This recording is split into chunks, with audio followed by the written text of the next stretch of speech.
Get up.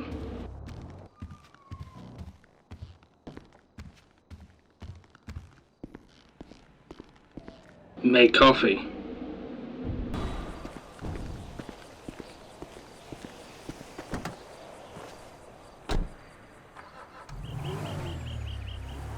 Work a barely livable job. Try not to fall off ladder. Wait. Do it again. Go to bed. Wake up. Make coffee. Work a barely livable job. Try not to fall off ladder. Wait. Do it again. Go to bed. Wake up. Do it again. Wake up. Do it again. Wake up. Do it again.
So I was born in El Salvador, you know. My father was a renowned physics guy, you know, quantum or some shit, you know, some things I couldn't understand back in the day. He was coming from the great family of Aguilares, you know, Aguilars. They were the ones that basically started the revolution against the Spanish Empire, you know, gained their independence.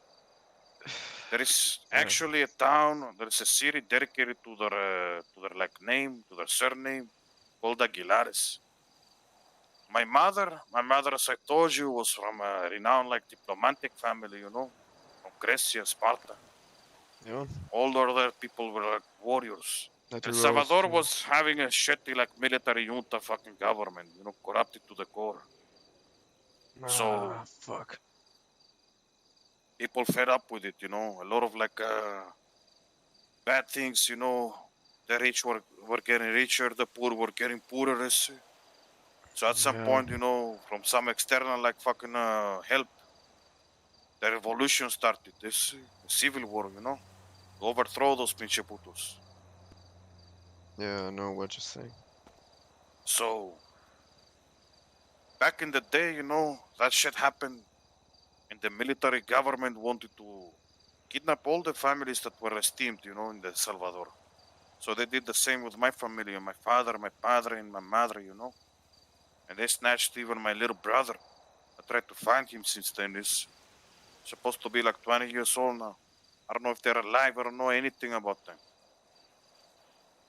Because I Damn. was 10 years old, I was thrown into, they were calling it a boys' school or something, but basically it was a fucking prison, you know, juvenile shit.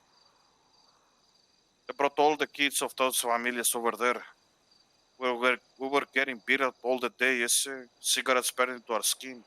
So, at least for some months, you know, we're struggling over there. We're just 10 years old kids.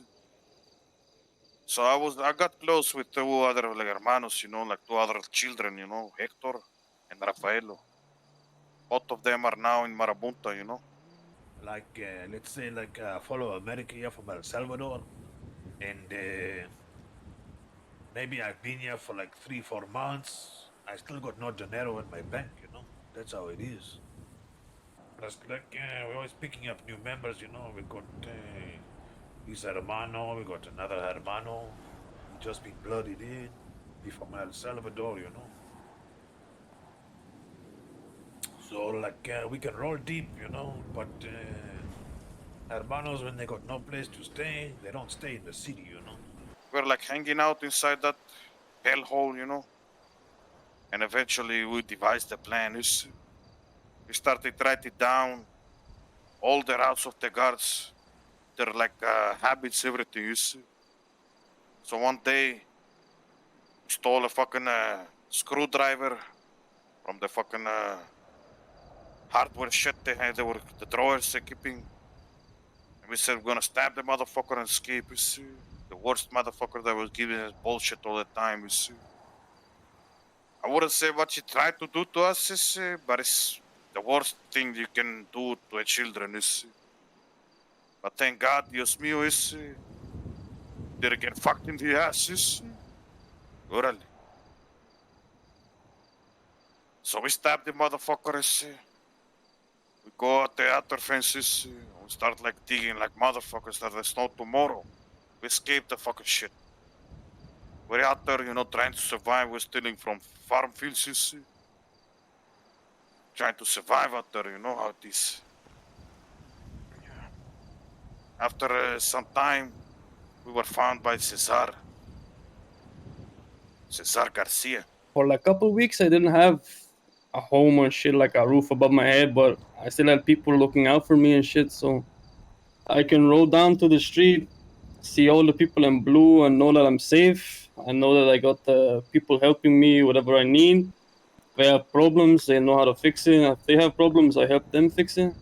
So, like, this is just home, Fudge Lane. Americo's a jefe and shit, but he doesn't walk around and say, I'm the jefe, you do what I say, vato. Everyone's each other's strengths. Cesar Garcia took us in. He learned he learned us the ropes, in the streets. He was the one that formed the Marabunta Grande. I'm gonna tell you what Marabunta means. Marabunta is a special type of ant. Legionnaires, army ants they call it. They get together, they unify. They can even bring down a fucking elephant. After some years, we were like climbing the ranks. I was like his right hand. Rafa and Hector also followed up. We were robbing, stealing, killing, but not from the homeless, not from the poor people, not from the orphan kids, not from the single mother families. We were fucking attacking the pinche fucking soldados, the soldiers of the government, officials, everything is. And all the fucking shit we were taking from them we're like giving it to the poorest. Was getting robbed, Dan. This guy was getting robbed, he's a fisherman. Used to be a Navy. Who robbed Used them? to be a Navy SEAL. Low-line scumbags, the real motherfuckers, the ones that don't care about deeper stuff. So this guy was getting robbed, over and over again. So he learned in the city that Marabuntas, really fend for the people that getting oppressed, all the time. So he reached out to me, we had a meeting. I said, don't worry, I got your back. This is the Marabuntas, the Marabuntas always like fend for people that are getting like fucked over and over again, don't like this shit. So he understands that. In return, he helps us in his ways, Since that, since we started like having his back, was never robbed again. Cesar got fucking, severely wounded this. So right before his deathbed, he gave us his speeches to the three hermanos, me, Rafa, and Hector. But he said, I can't say all of it is, but the summary of it was that he was like so happy.